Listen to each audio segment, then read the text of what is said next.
The Outsider by H.P. Lovecraft. Epigraph.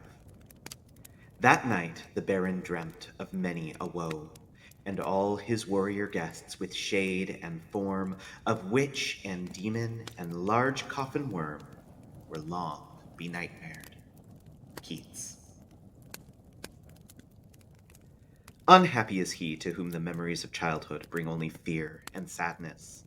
Wretched is he who looks back upon lone hours in vast and dismal chambers with brown hangings and maddening rows of antique books, or upon odd watches in twilight groves of grotesque, gigantic, and vine-encumbered trees that silently wave twisted branches far aloft. Such a lot the gods gave to me, the dazed, the disappointed, the barren, the broken. And yet I am strangely content, and cling desperately to those sere memories when my mind momentarily threatens to reach beyond to the other. I know not where I was born, save that the castle was infinitely old and infinitely horrible, full of dark passages, and having high ceilings where the eye could only find cobwebs and shadows. The stones in the crumbling corridors seemed always hideously damp, and there was an accursed smell everywhere, as of piled-up corpses and dead generation. It was never light, so that I used sometimes to light candles and gaze steadily at them for relief. Nor was there any sun outdoors, since the terrible trees grew high above the topmost accessible tower.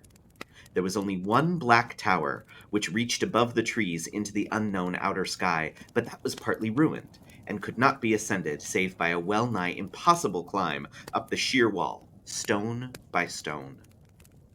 I must have lived years in this place, but I cannot measure the time. Beings must have cared for my needs, yet I cannot recall any person except myself, or anything alive but the noiseless rats and bats and spiders. I think that whoever nursed me must have been shockingly aged, since my first conception of a living person was that of something mockingly like myself, yet distorted, shriveled, and decaying like the castle. To me there was nothing grotesque in the bones and skeletons that strewed some of the stone crypts deep down among the foundations. I fantastically associated these things with everyday events, and thought them more natural than the colored pictures of living beings which I found in many of the moldy books. From such books I learned all that I know. No teacher urged or guided me, and I do not recall hearing any human voice in all those years, not even my own. For although I had read of speech, I had never thought to try to speak aloud. My aspect was a matter equally unthought of, for there were no mirrors in the castle, and I merely regarded myself by instinct as akin to the youthful figures I saw drawn and painted in the books. I felt conscious of youth because I remembered so little. Outside, across the putrid moat, and under the dark mute trees, I would often lie and dream for hours about what I had read in the books, and would longingly picture myself amidst gay crowds in the sunny world beyond the endless forest. Once I tried to escape from the forest, but as I went farther from the castle, the shade grew denser, and the air more filled with brooding fear, so that I ran frantically back, lest I lose my way in a labyrinth of nighted silence. So through endless twilights I dreamed and waited, though I knew not what I waited for.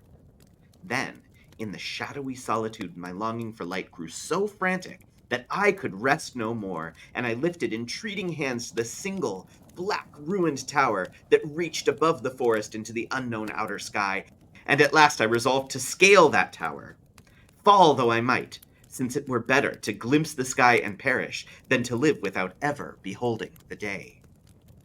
In the dank twilight, I climbed the worn and aged stone stairs till I reached the level where they ceased, and thereafter clung perilously to small footholds leading upward. Ghastly and terrible was that dead, stairless cylinder of rock, black, ruined, and deserted, and sinister with startled bats whose wings made no noise. But more ghastly and terrible still was the slowness of my progress, for climb as I might, the darkness overhead grew no thinner, and a new chill, as of a haunted and venerable mold, assailed me. I shivered as I wondered why I did not reach the light, and would have looked down had I dared. I fancied that night had come suddenly upon me, and vainly groped with one free hand for a window embrasure, that I might peer out and above, and try to judge the height I had attained. All at once, after an infinity of awesome, sightless crawling, up that concave and desperate precipice, I felt my head touch a solid thing, and I knew I must have gained the roof, or at least some kind of floor. In the darkness, I raised my free hand and tested the barrier, finding it stone and immovable. Then came a deadly circuit of the tower, clinging to whatever holds the slimy wall could give, till finally my testing hand found the barrier yielding, and I turned upward again, pushing the slab or door with my head as I used both hands in my fearful ascent. There was no light revealed above, and as my hands went higher, I knew that my climb was for the nonce ended, since the slab was the trapdoor of an aperture leading to a level stone surface of greater circumference than the lower tower, and no doubt the floor of some lofty and capacious observation chamber. I crawled through carefully and tried to prevent the heavy slab from falling back into place, but failed in the latter attempt. As I lay exhausted on the stone floor, I heard the eerie echoes of its fall, but hoped when necessary to pry it open again. Believing I was now at a prodigious height, far above the accursed branches of the wood, I dragged myself up from the floor and fumbled about for windows, that I might look for the first time upon the sky and the moon and stars of which I had read. But on every hand I was disappointed, since all that I found were vast shelves made of marble, bearing odious oblong boxes of disturbing size. More and more I reflected, and wondered what hoary secrets might abide in this high apartment, so many eons cut off from the castle below. Then, unexpectedly, my hands came upon a doorway, where hung a portal of stone, rough with strange chiseling. Trying it, I found it locked, but with a supreme burst of strength, I overcame all obstacles and dragged it open inward. As I did so, there came to me the purest ecstasy I have ever known, for shining tranquilly through an ornate grating of iron and down a short stone passageway of steps that ascended from the newly found doorway was the radiant full moon, which I had never before seen save in dreams and in vague visions I dared not call memories. Fancying now that I had attained the very pinnacle of the castle, I commenced to rush up the few steps beyond the door. But the sudden veiling of the moon by a cloud caused me to stumble, and I felt my way more slowly in the dark. It was still very dark when I reached the grating, which I tried carefully and found unlocked, but which I did not open for fear of falling from the amazing height to which I had climbed. Then the moon came out. Most demoniacal of all shocks is that of the abysmally unexpected and grotesquely unbelievable. Nothing I had before undergone could compare in terror with what I saw now, with the bizarre marvels that sight implied. The sight itself was as simple as it was stupefying, for it was merely this. Instead of a dizzying prospect of treetops, seen from a lofty eminence, there stretched around me, on a level trough, through the grating, nothing less than the solid ground, decked and diversified by marble slabs and columns, and overshadowed by an ancient stone church whose ruined spire gleamed spectrally in the moonlight. Half unconscious, I opened the grating and staggered out upon the white gravel path that stretched away in two directions. My mind, stunned and chaotic as it was, still held the frantic craving for light, and not even the fantastic wonder which had happened could stay my course. I neither knew nor cared whether my experience was insanity, dreaming, or magic, but was determined to gaze on brilliance and gaiety at any cost. I knew not who I was, or what my surroundings might be, though as I continued to stumble along, I became conscious of a kind of fearsome latent memory that made my progress not wholly fortuitous. I passed under an arch, out of that region of slabs and columns, and wandered through the open country, sometimes following the visible road, but sometimes leaving it curiously to tread across meadows, where only occasional ruins bespoke the ancient presence of a forgotten road. Once I swam across a swift river, where crumbling, mossy masonry told of a bridge long vanished. Over 2 hours must have passed before I reached what seemed to be my goal, a venerable ivy castle in a thickly wooded park, maddeningly familiar, yet full of perplexing strangeness to me. I saw that the moat was filled in, and that some of the well-known towers were demolished, whilst new wings existed to confuse the beholder. But what I observed with chief interest and delight were the open windows, gorgeously ablaze with light and sending forth sound of the gayest revelry. Advancing to one of these, I looked in and saw an oddly dressed company, indeed, making merry and speaking brightly to one another. I had never, seemingly, heard human speech before, and could guess only vaguely at what was said. Some of the faces seemed to hold expressions that brought up incredibly remote recollections. Others were utterly alien. I now stepped through the low window into the brilliantly lighted room, stepping as I did so from my single bright moment of hope to my blackest convulsion of despair and realization. The nightmare was quick to come, for as I entered, there occurred immediately one of the most terrifying demonstrations I had ever conceived. Scarcely had I crossed the sill when there descended upon the whole company a sudden and unheralded fear of hideous intensity, distorting every face and evoking the most horrible screams from nearly every throat.